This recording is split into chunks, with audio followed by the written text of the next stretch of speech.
little church in Loreto, too. I just thought I'd add that.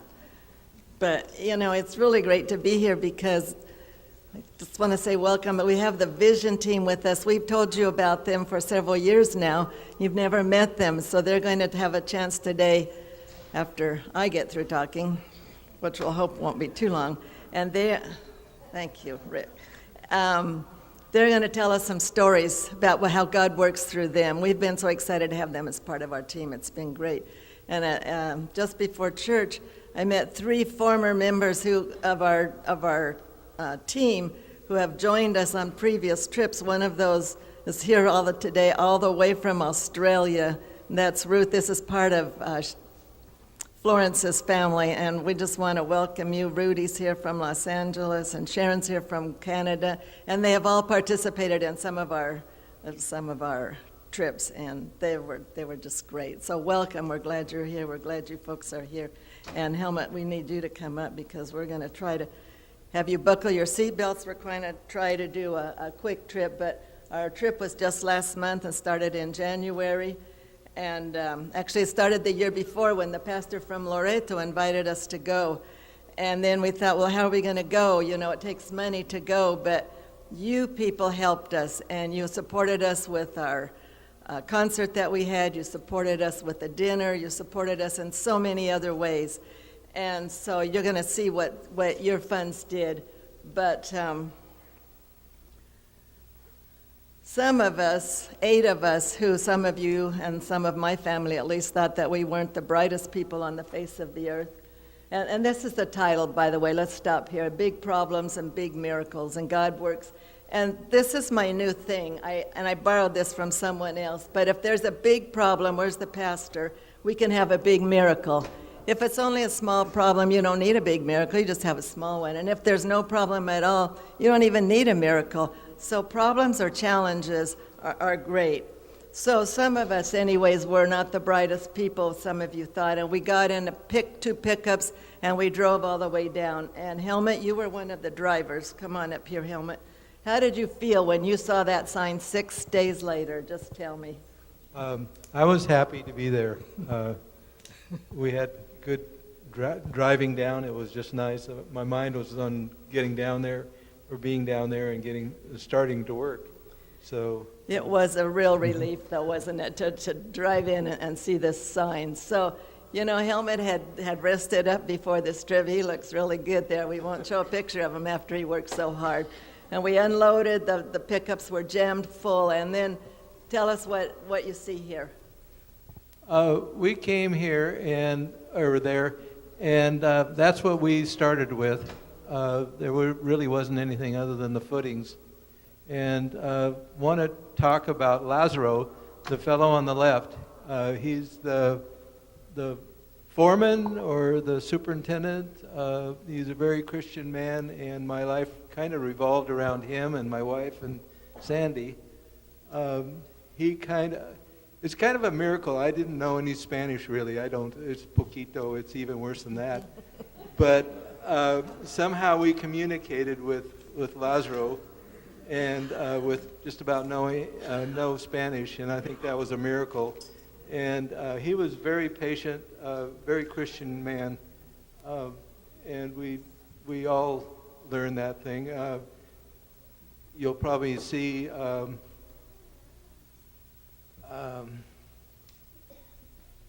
can't think of his name right now, but Matt, and he's a contractor from Newport, and he knows all the building codes and stuff. Well, there's different building codes down there, and he kept saying, he says, oh, they don't do that up there in the States like that. They don't do that up in the States. And I says, well, they do down here. This is the code for down here. He says, just be patient and learn. And he did after he was down there. Jeff and him worked really good together. They were a good team. Yep. All right. Thank you so much, Helmut. Deanna, I don't know where Deanna is, but you're next, Deanna, if you want to come on up. So this is how we found it. I was a little worried because they promised they were going to have the foundations in, right, Helmut? But we really didn't know. And we got there and we found he was all ready for us to begin our work. And so that was great. We had 13 more team members who were arriving the next day, including the vision team. And so we found out, though, that a couple weeks before we found out that we had a big problem, and I'm going to let them tell you about that, or we'll talk about it later. But it was a very big problem, and some of you know about it because I asked the church to pray about it, and I don't know if you did that day, but a lot of people were praying. And we spent before you folks arrived on Sunday, this is what we did at church. Our whole church time was spent in prayer about this big problem that we had. But then it was time to get started, Helmut. What are you guys doing here, just really quickly? We're just doing the forms, and Matt, that's the fellow I was talking about from Newport. He's right there across from me, and he was one for detail, and he made sure things were very level and stuff.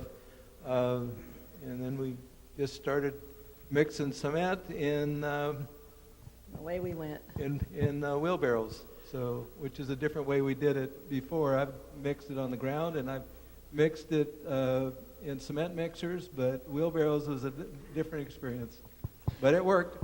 It worked. So we were good to get started, but we had a lot of things to get started. And so while they were getting started, we had a lot of other things. The vision team needed to get going, and so they set up, but they're self-contained and they do their own thing.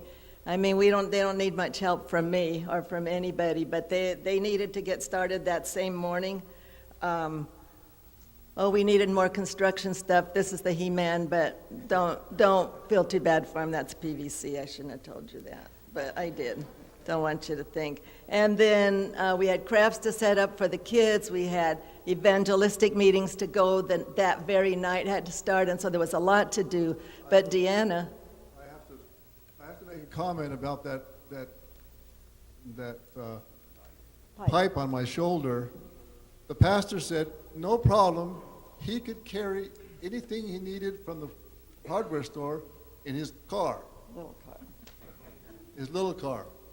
I knew that he couldn't get a 20-foot pipe in his car, but I went with him anyway. Fortunately, it was only 4 blocks away. You know, I didn't have Rick down there to call him up and say, will you send me some pipe? So Rick, I went we need you next time. and got the pipe, and that's how it got delivered, by self-delivery. All right, Deanna, what's going on here? Really quickly. Well, while the vision team was working, there were a lot of people waiting, and they had children. So starting last year, we started providing crafts for these children to help them pass the time. And, Who brought all this stuff? well, that would be me. So it takes a lot of planning and to get ready for this kind of thing, but it was a well worthwhile project. And then, so when she wasn't busy there, Deanna's always helpful with painting. And so we always find paint project. Here she is, that when Jeff got there, he helped paint. But Deanna did a lot of painting. I had help, But not I was enough. pretty busy after getting done with the crafts. This is what passed my time, was painting. We painted several different things. Yeah, this is the multi-purpose room in their church, and it looked really bad. And so we painted that. Then there was the clinic and the dental clinic, and the dentist wanted to know if we could help paint there, right? Yes, and he had his own little design going, and he wanted that line cut all the way around on several walls. So that was a bit of a challenge, but And who picked the colors for all of this? it wasn't me, and it wasn't Sandy. We pretty much let them pick the paint and the colors. When we go, it's their church, right? It's their clinic. It's their program. So we don't go and tell them what to do, but we offer, would you like? And in this case, they asked us to paint. And so we weren't real sure about these colors, but that's what they wanted. And when she was almost done painting the inside, I came to her one day, and we only had a couple days left, and I said, Deanna, think we could get any paint on the outside? And that's the kind of the look I got. That was my first reaction. But she did it, and it was wonderful. And there she is. And this is how it looked on the inside of that dental clinic. They have 2 chairs in there, and doesn't that look nice? That part was all finished, and it was beautiful. And then besides that, here's the outside of the dental clinic. It's only done up that far because that's all the paint I had that day. But it was coming. Oh, we finally got some more. It's not just easy. You don't just call up Rick and say, we need another bucket of paint. It can take 2 or 3 hours. But anyways, we did it. And then she had another job. Yes, this was my other job, was to gather together everything that people brought and to go purchase more to round out the supplies. And then we filled up 100 bags full of stuff, things like socks and notebooks and pencils and toothbrushes and toothpaste and just all kinds of things went into these bags. And then we took them around the neighborhood. So, you know, you and Linda I saw you at some point in the back seat of Helmut's pickup. I looked in the back seat and you couldn't see the ladies, but they had things piled up around them and jackets and coats and boxes and a suitcase or two and backpacks, and I thought, how are these women going to survive? But they did, and they made it there, huh? Well, it's not just a matter of taking your clothes down with you. That's right. You know, there was the crafts and all of that, what that entailed, and tools and everything, so we had a lot of stuff. And whenever we stopped, it took almost 5 minutes to get Linda out of the seat. And 5 more to get her back in. So that was great. So Linda was one of the people that spoke. Ben was one of our speakers for the evangelist. We did 5 nights starting that very next day. David's here too. Sorry, David. And David was one of the speakers, and there were a couple more, and then Linda did Wednesday night. You didn't notice so much, but at your vision clinic, you folks gave out little pieces of paper that invited people to come to the evangelistic meetings. This lady got one of those papers, and she came to the meetings. And she was impressed. She came back the next night and the next night. You know, we didn't have a very big crowd, and we didn't know if we were doing anything. This is what happened. About 3 or 4 years ago, Linda says to me, why don't we do evangelism down there? And I said, that's a great idea. We've done it before, but it's really hard. People get really tired. We have to get up early, go to bed late, and so I said it doesn't work. And then the next year she was back with her same little song, and the next year, and finally I said, okay, this year we'll do some evangelism, and we did. This lady showed up because of the Vision Clinic. One of you invited her, and then she came. This was the last Sabbath, so she's been coming to church now about 3 weeks or 4 weeks, and she's their best little evangelist they're ever going to have. It was amazing. She was telling me all about all the great things God's doing in her life, and she was so excited. And thank you, Linda. That was part of from your talk. Come on up. So what night did she start on Monday? I don't know. It doesn't matter, but I think she came the first night and came every night. So she So was there. from the I-team to the lady to the speaker, and she accepted the Lord, and she came to church, and now so are other people going to accept the Lord because she's going to tell them about it. And they will. So it's that That's domino. why we do this. That's the domino effect. But it takes a isn't it? team to do it. Now, we had been able to, someone donated some money because the lot they had for their new church, it's a plant church, the church plant they're doing. And so they had found this lot and they were excited. And we hadn't seen this lot and we wanted to get over there and see it. So finally we got over there Sabbath afternoon handing out the neighborhood bags. What did you think, Linda, when you saw this? Probably the same thing they're thinking. You gotta be kidding. It was covered with brush, it was covered with trash, it was covered with the neighbor's stuff, and it was missing about 25% of its dirt. You want to know what I thought? This is what I thought. We need a big miracle. We got one. We got one. The owner had promised he would have it all cleaned up, and I said, sure, we know how that goes. And the next Sabbath when we went, check it out. They cleaned that out and cleaned it up. And Oh, and the lady that helped make sure we had a lot also wanted to have a canopy. And of course, you know who bought it and who hauled it down there, right? They did. so, go ahead. So we have, oh, looky here. Oh, whoops. Linda gets happy when she's out there in the dirt. She just loves to be out there in the dirt, and she seems to have so much fun. And she's not afraid of work, and she's not afraid to get dirty. Was that fun? Yes, it wasn't probably my best pose. Well, she did a great job. Well, she's also a teacher. And so here she's teaching 3 of the local ladies from the church. What are you doing here? Tying rebar. All right. We have had lots of experience tying rebar. And then we got to go one of the weekends between the two trips, between the two teams. We got to go back to La Paz. That was a highlight for us. That was so exciting. And Linda, oh, here she is. You see her in the back there playing her VBS. guitar for VBS.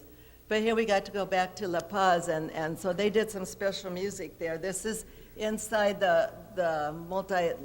inside the community center, and they've been meeting there, but now the place was packed and people were standing outside.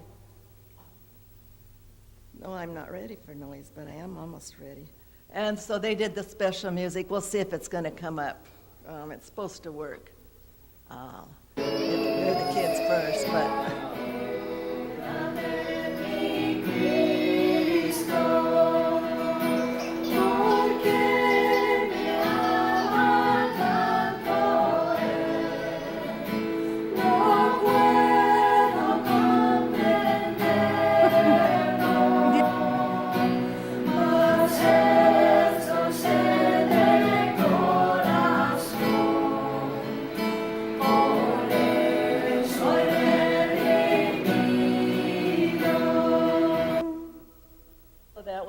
sang in Spanish. I was really impressed. They did, well, Donna knows Spanish, but Linda and Calissa and Chris, they not fluent in Spanish, and they did a great job.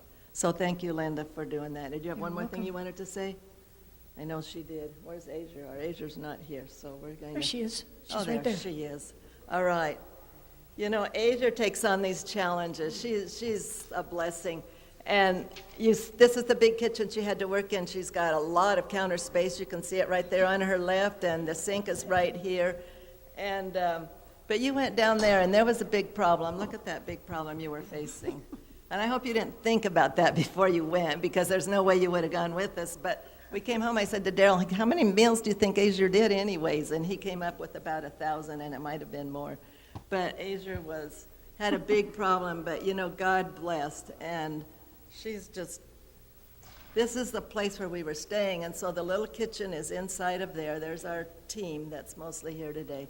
And her kitchen is inside of there. That kitchen is made for the guests to make coffee and for him to fry his breakfast. Is that about it, Asia? Yes, actually, it's like you all coming to my house and making 1,000 meals in my little kitchen. Or in your little kitchen, wherever. Your kitchen's bigger. Mine's bigger than that one, that's true. Literally, you see the space, maybe it's 2 feet between the stove and the sink. That is the counter space. But you know, God is really good because he tells me things to take before I ever go. And let's ask Helmut about, no, don't ask Helmut about that. I did say, can I take everything I want except the kitchen sink? And he said, yes. And if you saw the truck, I wish we would have taken a picture. Yes. It was crammed right to the back. Every little space was full of something, and a lot of it was going to help in the kitchen. I call this trip the one plug-in trip. There was literally one space to plug in one thing. God told me to take a, what do they call those? Power strip. Power strip, thank you. A power strip, and that saved us a lot. And I also took 2 tables, one smaller and one a little larger.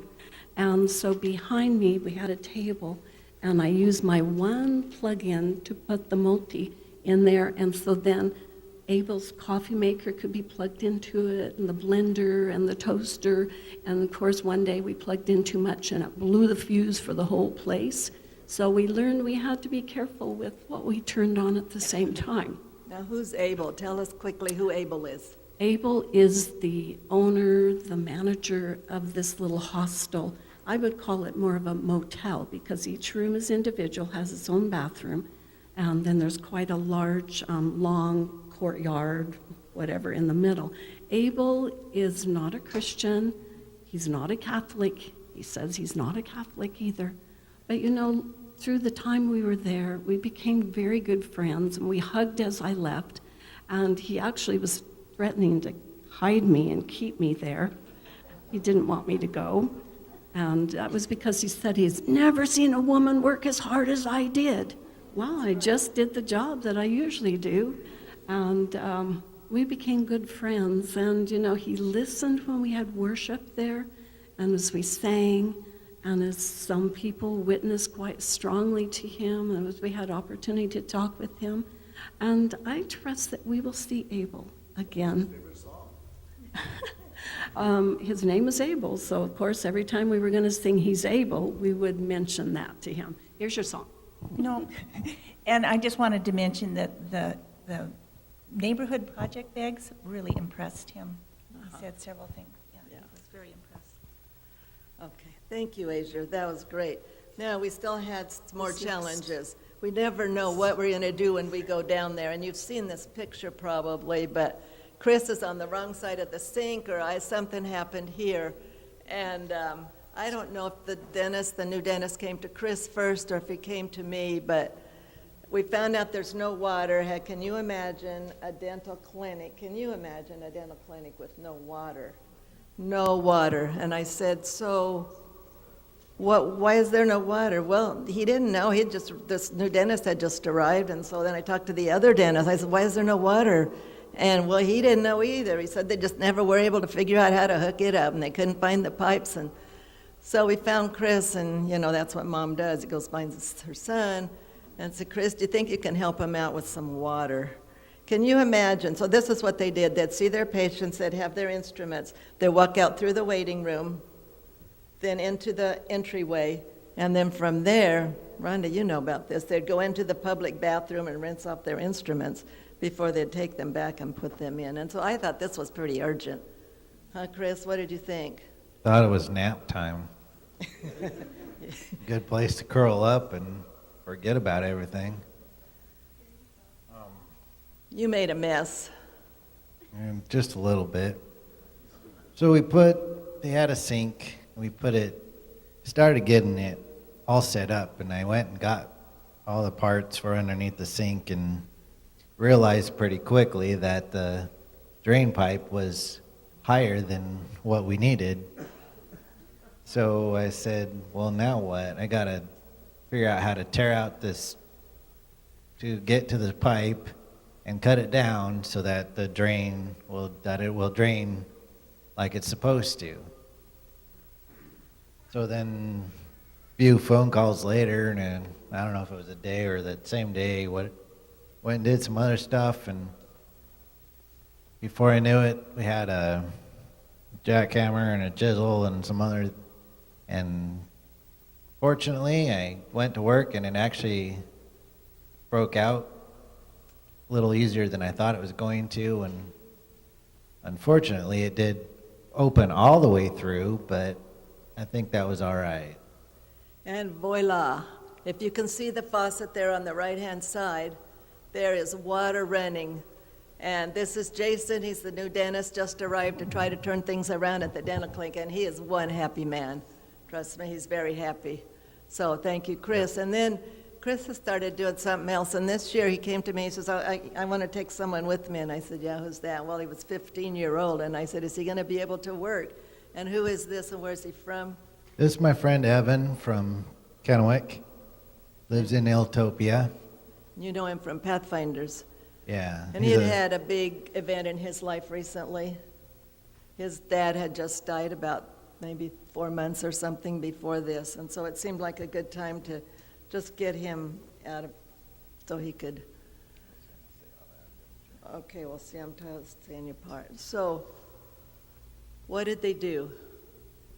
Well, we get up so high and we have to pour a beam around, and I started to pour buckets of cement, and then I had another problem I had to go take care of something that I had tried to remedy a little bit before, and and it started to fall off the wall because we had to put a board on the back side of this wall. But now Evans, he just said, go ahead and finish up the wall, and him and Calissa just kind of jumped in and kept going. They're almost done by the time I got this repair over here done. Had to stick a board on the back side of that wall, and our nails didn't hold in the blocks, so we had to go back, and my dad's on the other side, and I'm on this side, and we ran some wire through and tied it all together. Okay. You had an interesting trip this time because, well, first of all, this is Evan, and this actually is Juliana's grandpa, Calvin. Calvin is 80 years old and didn't know if he would be helpful. This is one of my favorite pictures because we have a 15-year-old and an 80-year-old working together, doing God's work. We all do what we can. We can't all do everything. I can't lift buckets of cement, but I have other things I can do, and that's how it went. So we're very glad you brought Evan. And you had an interesting time. Oh, we need to maybe show this one more video here. This is kind of, whoops, maybe we won't show that video then. And the videographer didn't do too well on this. I'm not sure what her problem was. But you'll see. That's concrete going in there. Evan was really good help filling up buckets of sand, buckets of rock. And that guy in the red hat, his name is Samuel. He was a good help too.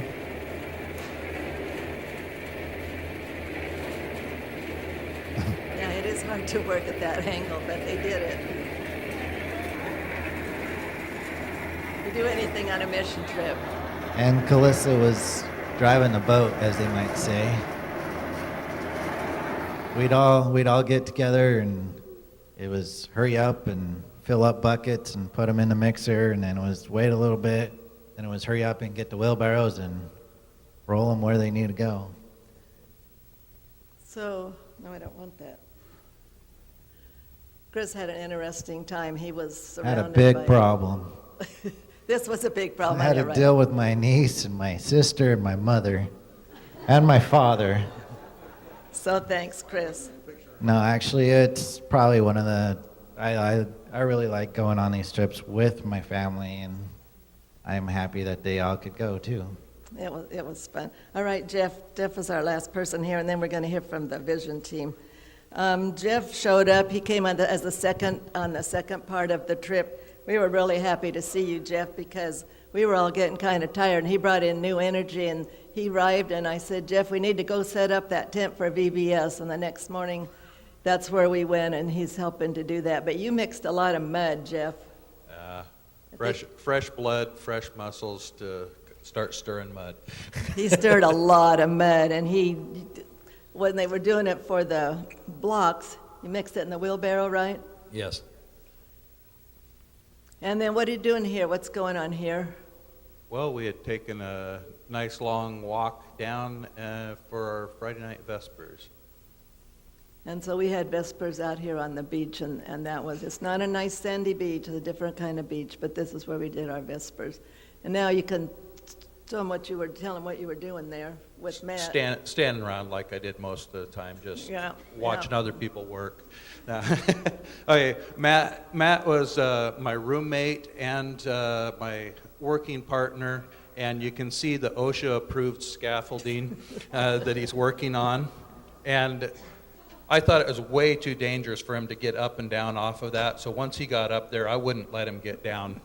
I did let him get down for lunch, but I wanted to always make sure he had mud and blocks because he was the skill. He knew what he was doing. I've done some construction, but never with blocks before, so I just learned what consistency he wanted his mud and kept feeding him blocks and mud, and that was my job. And you did it well. They made a great team. Well, then we had another big problem. They came to me I was inside, we're getting ready to paint in the dental clinic, and here's these stains all over the wall. And I said, well, do you guys have leaks? Well, yeah, if it rains hard, the water comes in. I'm like, well, we can't paint. It's not going to do any good. Next few weeks, you'll have more stains. And so there was Helmut. You know, God sends the people you need, right, for these trips. And I went to Helmut and I said, Helmut, would you be able to look at this roof? And Helmut, of course, said, well, sure, I'll look at the roof. Well, we had a major problem because we needed to get up on top of the dental clinic roof, but there's no way to get up there because the ladder was too short. But for a mission trip, there's never a problem. So we backed up the Hermano's pickup. Azur's not in here, we hope. She wasn't around, she didn't see this. So the Hermano backed his pickup, and then they brought the ladder and put it on the tailgate. And I said, okay, you guys, if you're going to do this, you're going to hang on to this ladder. So I was commanding everybody to hang on to the ladder, and there goes Helmut. And sure enough, he made it up there. Chris was up there ready to catch him. And then here's Jeff working with his muscles again. We'll see if this works. Uh-oh, yeah, here we go. How much did these weigh, Jeff? A lot. I didn't want to know. So Put them up there. Jeff would grab these, and I'm it trying to- took several of those, of course, to coat. What is it you're putting up there, Helmut?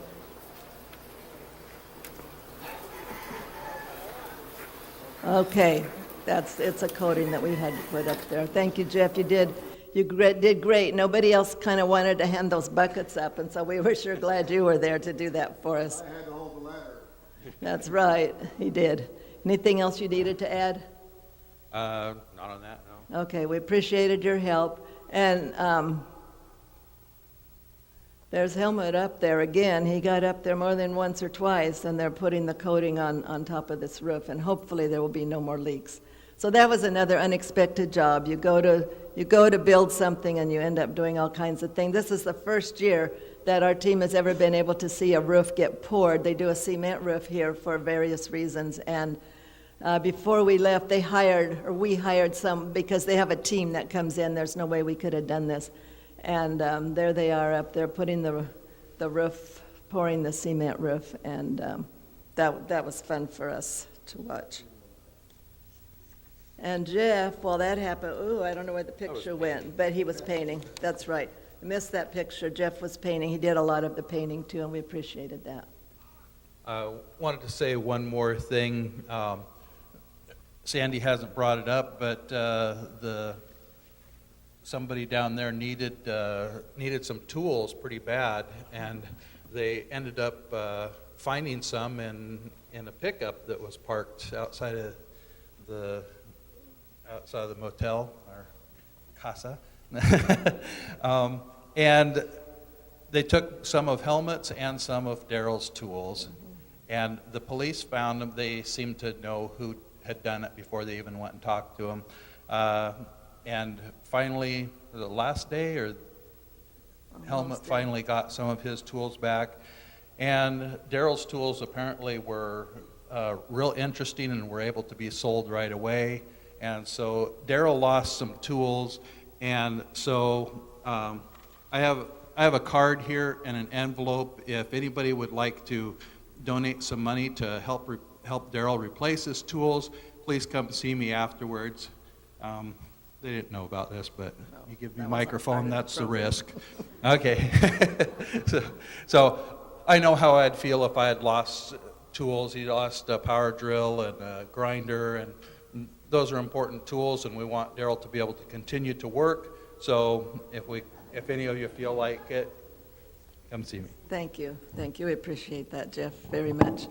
Now, the Vision Team Ministry, we would like to invite you to come up, and they're going to share with us. They're from the Walla Walla area, and we just met by accident a few years ago, and they have just been wonderful. And so they have answers to prayer like you would not believe. And usually we finish here 15, 20 after, so I don't want you to think that you've only got 5 minutes to talk. So anyways, This is their group, and they did have a big problem, or we all had a big problem, we thought, and I had 2 weeks I'd been worrying about this problem, because somehow I worry. And this is what we were praying about, and so I'll let you go from here and tell them about this big problem. And this will, yeah, can you introduce your team, and then I won't have to. I'm going to go back 2 slides. And from left to right, this is Ben Wiedemann. Raise your hand. And his wife Sherry is here, and she worked on the medical portion of the team. Sandy Earhart, who is not here. Ron and Rhonda Tilley, who are us. Daryl and Diane Haney, who could not be here. And David and Jan Reed. Now, I was going to tell you just a little bit about us. Our team started back in around 2010, and Bobby and Ron Fleck started our Second Hope Ministries team. And through that team and through that time, Bobby always said that the Lord greatly blessed and brought all the right team members to help out. And they both were looking to help the people who had fallen through the cracks and the ones who were in need and just didn't have anything. Through a generous donation, we were able to buy an auto refractor. And, excuse me, and with that auto refractor came a whole system that we could be able to travel worldwide and do eyeglass clinics to be able to help people read in different countries. Unfortunately, in 2014, Bobby passed away from cancer, and we kind of lost our rudder. And as she was always the one that put our trips together. That year, I do believe it was, Ben Wiedemann was at a Pathfinder group talking. Pathfinder's a good place to be. It is. Talking to Sandy. And things just continually evolved with that. And since then, we have worked with Mission Adventures and so much enjoyed it. And we've been able to work side by side with them. Who wants to tell about this? Well, everybody's looking at me because they don't know what it is. They weren't But- there, but I was there. This was before they were there. Yes. So we had heard, the pastor had told us there was a big problem. They bring these boxes, and they were going to charge you $800.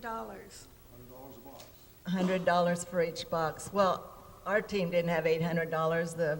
We didn't. I brought the money down with me to make sure that we got through because we got stopped down in Mexico City. Haiti, and they charged us $400 to get our boxes out of Hawk, trying to get it in. And so we got to the airport and got through almost, and the guy snagged us and said, you got stuff in there. That stuff's worse than money. And I says, it's all donated stuff. It's all free. They're just old used eyeglasses and stuff. And he says, but they're still got value. You're going to bring them down here and sell them. And we said, no, we're not bringing them down to sell them. We're bringing them down to give to your people. And he says, nah, you're going to sell them. We know you're going to sell them. And I said, no. And so I didn't know what he was going to charge. And he finally says, what about $50? Would that be all right? That'd make the government happy. It'd make me happy, you know. And I says, lead me to the card slot. I'll pay that. And so he took me off to another building, and he got to figuring it up. And by the time he got done doing his figuring it, it only cost us $40. That's all it got charged to my credit card. So we can thank God that we were able to get through for nothing. That was a big answer to prayer. And you haven't seen this picture either. But one day Donna came out and said, Rhonda's having trouble with her computer and it's not working and they have to have the computer to pick glasses. And so we pulled our team together, and I just wanted you guys to know we stopped at the work site and prayed for you guys. Sometimes God fixes the machine, and sometimes he just makes your brain work a little bit harder so that you can realize what's going on. A group of people were waiting for us each morning, and they had it registered and everything so that it ran so smoothly. Everybody was just ready to go. Those lines didn't end, you know, that you had them, you could see them sitting there. Well, they were sitting there most of the day. They just kept coming and kept coming. Years ago, when we first started, we had lines that went so far, and the poor people would wait all day, and then we would have to tell them to come back the following day. So they about 3 years ago, they got the system in place, which helps so that people don't have to sit and wait and then go home and come back. Diane Haney, she registers everybody, checks them in, and then she lines them up so that we don't have too many in the building and get going on that. She also, because we don't speak Spanish, she has them sit there on the side, and when they translate, all those people hear what needs to be done. And then as the line moves down and new people come in, they kind of help each other know what to do.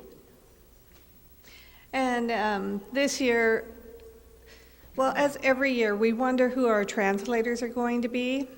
And we usually go down not knowing if we're going to have any translators besides Sandy and Daryl and Donna. What? When I'm not carrying Yes, concrete. yes, when he's not busy, and Donna. And this year, we were blessed. They put it on Facebook, and we had lots of translators. All right, Ben has a story to tell. I have a story to tell about one of our translators. So, She's up on the right corner. okay, up on the right corner. She went in the white shirt there. Okay, her name is Linda. Now let me tell you a little bit about Linda. She saw on social media that we were going to need translators. So her mother was American, her father was Mexican, and so she spoke perfect English, and she decided to come and join us. She's about 47 years old. So she's a live wire, just a lot of energy. And so she came and helped us our first day. And now she's kind of a loud person. She's kind of like tough, I'm in charge. She had a hard time that first day because she wasn't the one in charge.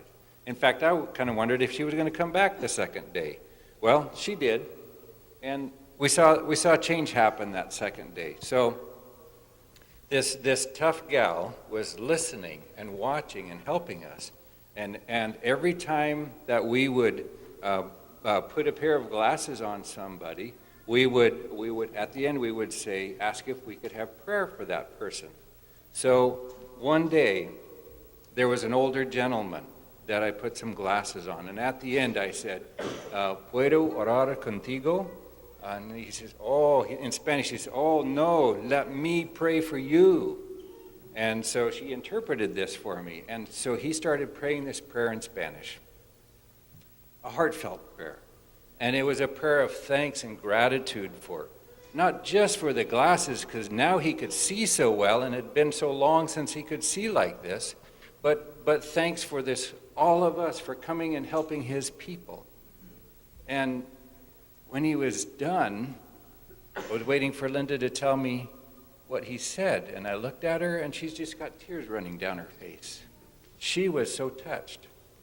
Now, she doesn't claim religious affiliation, but she was so touched. Well, that was the first of many times that Linda ended up in tears. The little girl, I remember, that got a pair of glasses, that now her face just lit up because now she could see, she could see clear across the room, so school was going to be that much easier for her. And Linda's crying again. And this tough lady that was now touched, and it was so neat to watch. The third day, there was a couple in there, and there was some problems with their eye that no glasses was going to help. They needed to have an eye exam. They needed to see a doctor that could do something more for them. And the people said, we can't afford to get an eye exam. It costs too much money. Now in Mexico, a lot of these common laborers make like $1 an hour. Anyway, Linda walks over to her purse, and she pulls out money enough and hands it to those people so that they could get their eyes examined. So we saw this transformation with Linda, our interpreter. Now we go there to help people with their vision, but other things happen too, and it is just amazing to see how God touches lives, how he moves people. It was just really neat. And Linda was one of those persons that was touched. Her life was changed, I'm sure. And she ended up in tears so often, Pastor Dale ended up just handing her a box of Kleenex.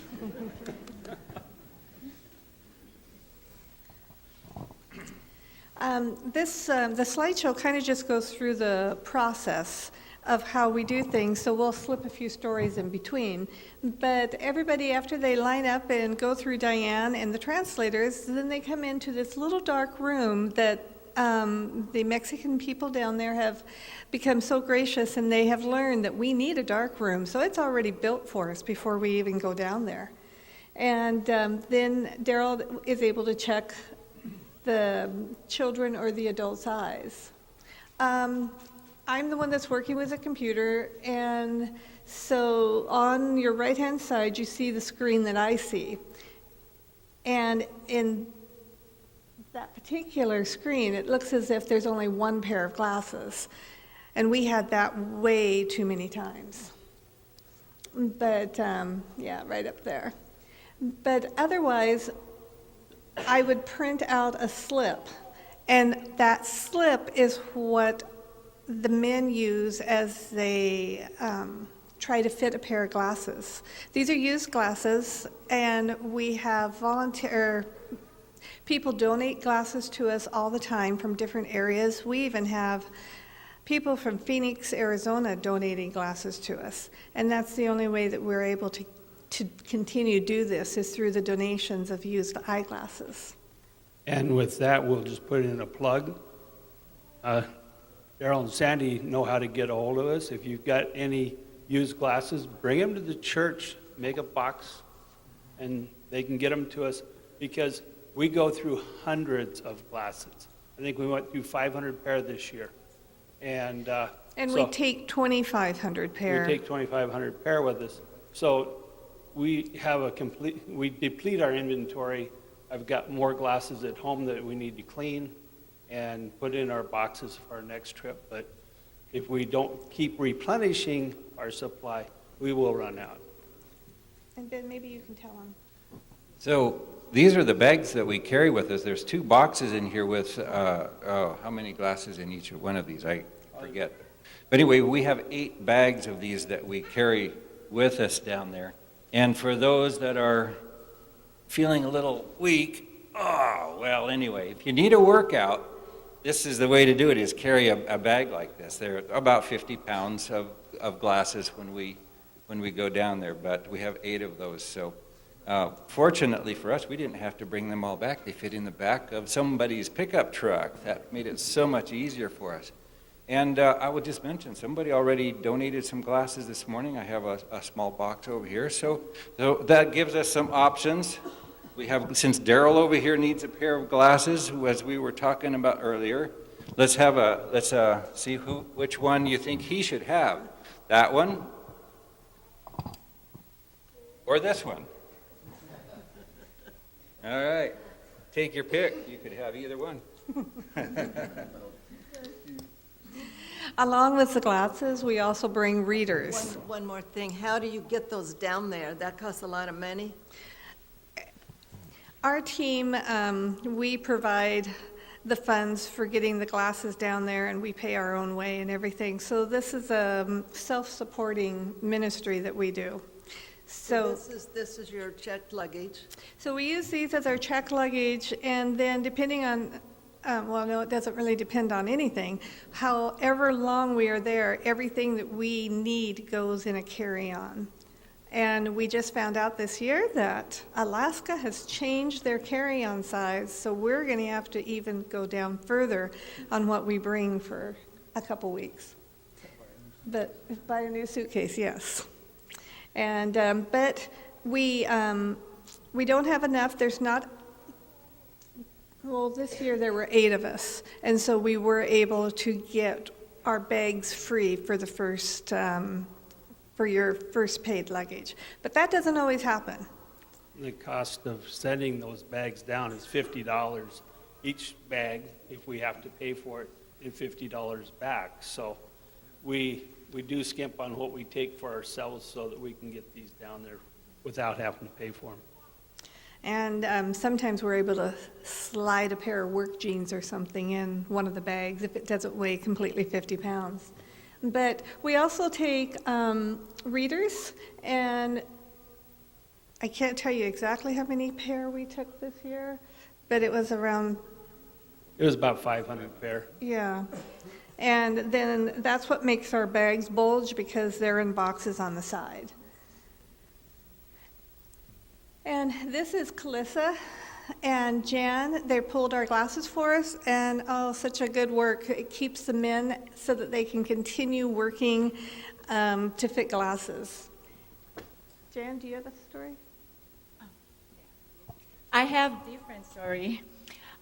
Before, when we decided to go to Mexico, and that was the time that there's like issue of Mexico and United States, that United States is going to be like so strict of the foreigners coming to United States. So I moved in here 2014, got married to Dave, and so I was thinking.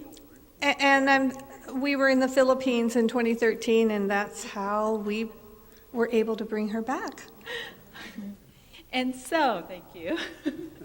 And so I was thinking, I need to bring my old expired passport because I have the legal history of coming here, United States, and I have to bring my marriage certificate to make sure that I will come back in here.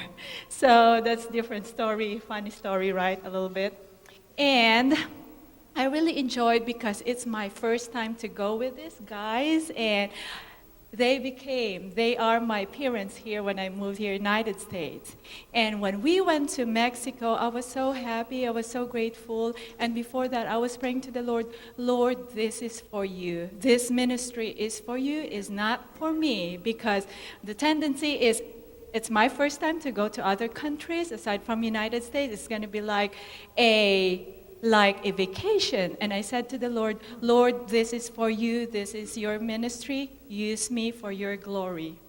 And I really appreciate Azur, my prayer partner, and the wonderful food that she prepared in the morning. And I really appreciate the worship every morning and counting big miracles that happens every day. And we always use this at home, this one, the music book we have. Sandy creates those for us every year.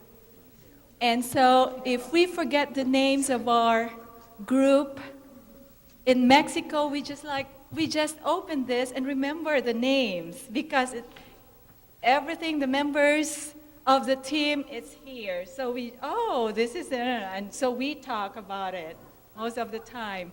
And my responsibility at Mexico was to pick up glasses.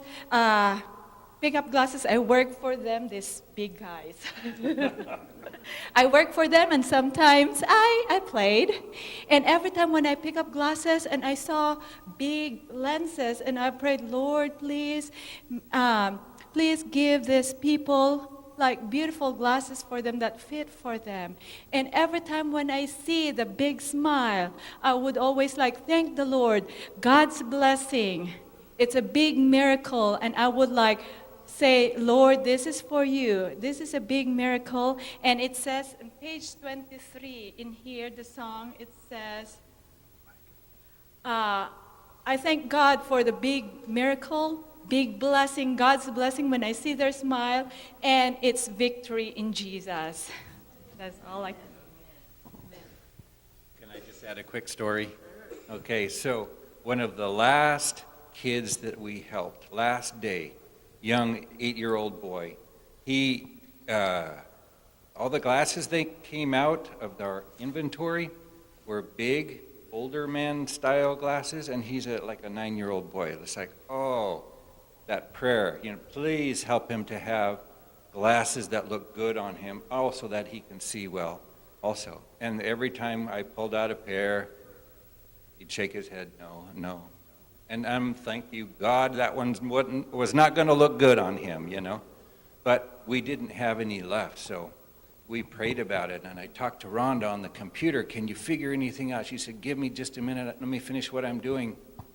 In the meantime, we took a look at some of our old papers and hey, maybe a female glass would work, because sometimes they can go either way, and they're a little smaller. So we went to the inventory and pulled it out, and I'm thinking, one last pair, maybe this will work. and I realized that the number on the bag that the glasses was in was correct, but the number on the pair of glasses inside wasn't the right one. And I thought, oh no, it's not going to work. It's not even the right one. But you know what? I pulled that pair of glasses out of that plastic bag. It was a child's pair of glasses. It was the wrong one. It wasn't even the right pair of glasses that was in that bag. Put it on that boy's face, and his face just lit up with the biggest smile you've ever seen. And he's looking all around and pointing. He was so excited. Miracles happen like that. Simple miracles that changed his life.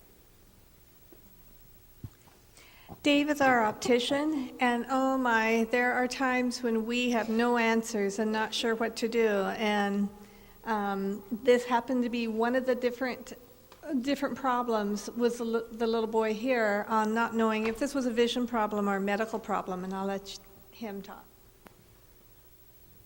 We started this, like Rhonda said, back many years ago. And if we've learned anything at all from our mission trips, that we help a lot of people, that they help us. We receive, if anybody's been on a mission trip, you know that when you go on a mission trip, you are the one that is being blessed. Because God is going to show you miracles that you've never expected. When I first started, I was very skeptical of miracles. I didn't believe in miracles. And God sat me down and showed me firsthand what miracles can do. These are just some of the pictures you've seen. We see this on every trip, where we say, Father, we don't know what more we can do. You have to intervene, and God has never let us down. We have times where the numbers don't match, the glasses don't match, but God matches them up. And he does this time and time for us again. These are a couple here that we've struggled with. And you can see the intense prayers that we have with these people. When we first started, we said, we're doing glasses, but it doesn't mean anything unless we have prayer with these people. Because that's our mission, is to talk and share Jesus and the love of Jesus with these people. And that's what we want to do. And so we pray with each and every one of them. And sometimes they pray instead. And it's just a heartfelt prayer all the way around. And I had one lady that was, we put glasses on, and I'm not sure which one it was. But we tried and nothing happened. And we finally got a pair, and she just looked, and you can always tell when the glasses work because their face comes alive. And they can see it because of the smile. You don't have to speak Spanish or anything else. You can tell when it works.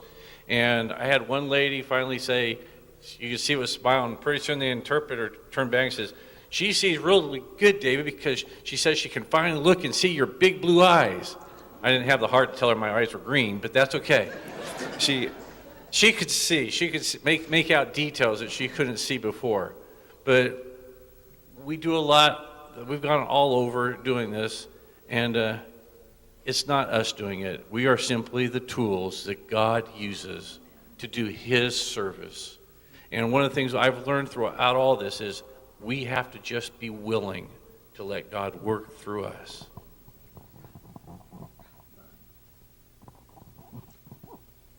Yeah, that's me up there passing out glasses.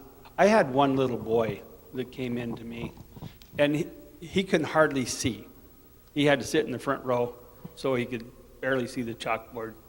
His grandmother had given him her pair of glasses, trying to help him see. But, you know, when I looked at his glasses, these nose pieces here that keep the glasses off your nose and helps you adjust them, they were missing. They were just a pair of frames, no nose pieces, and they didn't help him hardly at all. And so I had the privilege of putting a pair of glasses on that had the nose pieces and that he could see the blackboard. He could see around. And where did he get those glasses? His old pair? From his grandma. Yeah, the old pair came from his grandma. But was able to give him a pair of glasses so he could read, he could study. And we do this all the time.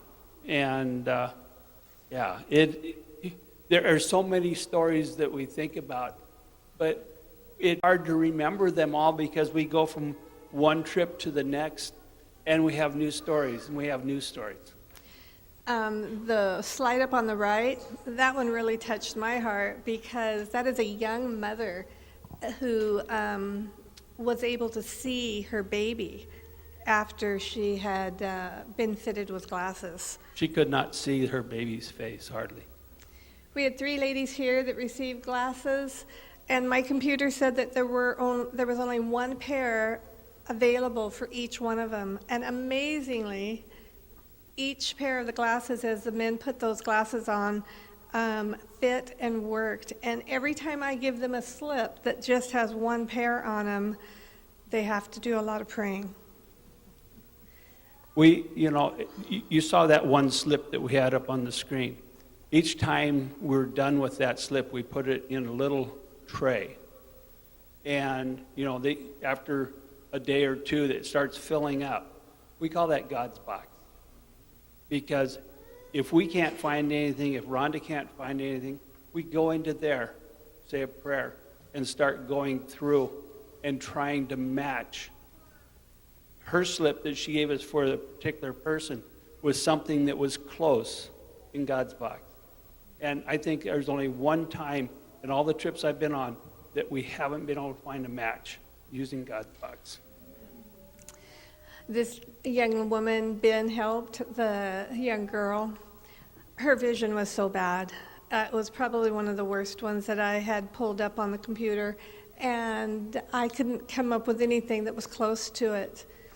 Ben found her 2 pair of glasses, and what had happened was that the optical place had given her the glasses that were supposed to fit her eyes, but they were too strong, and she couldn't see with them. Well, she couldn't see at all without the glasses, so she was in a world of hurt. But she left with the biggest smile because she could now see. Oops, here you go. Okay, we are winding down, and this, you already heard about this from Jeff, and so that was an interesting time. We don't need to talk about it anymore, but you understand why these people go. You understand why we go on these trips. One of these times we're going to hear from Gary. Why do we go? Why do we do these kinds of things? And you had your tools stolen. Why? And I heard you the other day, he was already talking about next year, maybe we might go back and what we're going to do. Why do we do this? Just in closing, why would you go back? Why do we go? Well, I left my number down there, and I'm going to go down to see those policemen. They're going to give me my tools back. That'll be the big miracle, right? Actually, I was not so worried about the tools that I lost. I lost almost a day and a half of work trying to take care of that problem. So you asked the question, why? Why do we do those things?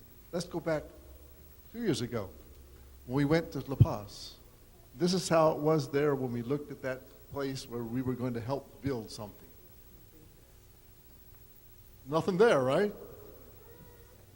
And when we got through, there wasn't anything left either. All we did was the floor, the foundations. But that's what's there now.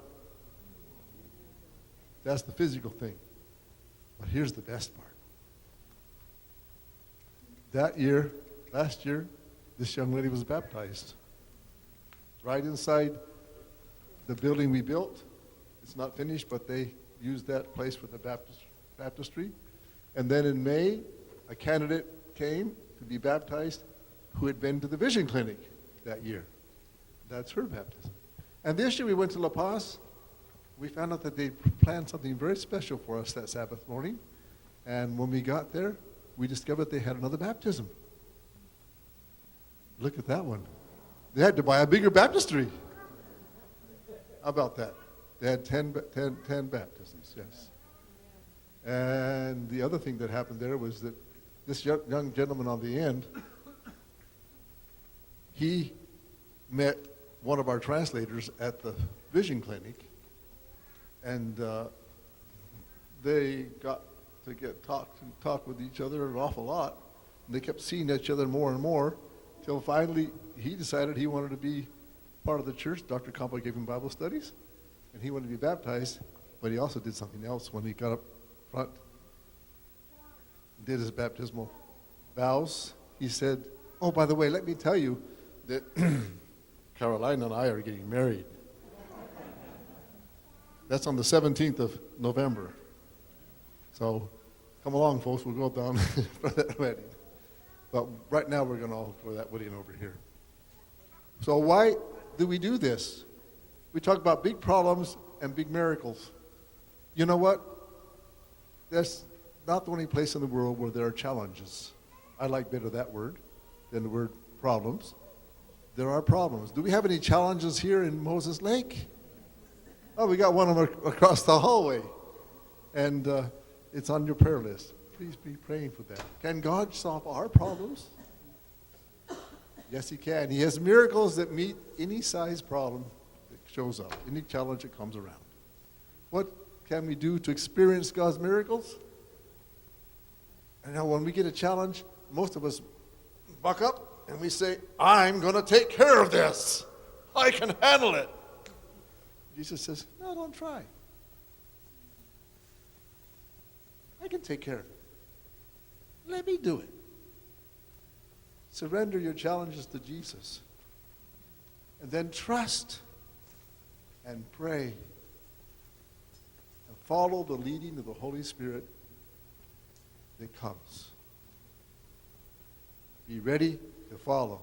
And then, yes, buck up and do it. But not without getting Jesus involved, like our I-team does with the prayer. They carry the glasses, but then they say, Lord, we don't really know which ones to put on this person. Show us how. And when we go to work down there, there are problems. We don't know how to solve them, but God knows how. And we wanted to finish by telling you that he is able, and he wants you to step into that ring of power, the ring of prayer, where he will do for you the same kind of things he's doing for people everywhere along the way. And I'm sure that Gary would tell us some stories about miracles down there in Abu Mama too. And if you sit down at his table today at fellowship meal, ask him to tell you some stories too. He's able. I-team too, please. If you folks that have been with us before want to join us, we'd love to have you come up here. That would just be great, and you could just help us. We're going to all sing together. Come on, Ruth, and now we'll just do English, I think, and Sharon and Rudy. If you don't want to come, that's okay too, but we'd love to have you join us. And Florence. Come on, Florence. You don't have to be embarrassed. All right, we're going to sing He's Able, and I'm not leading it.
Father in heaven, we thank you that you are a God of miracles, and that you have miracles that will meet any problem or any challenge that comes our way.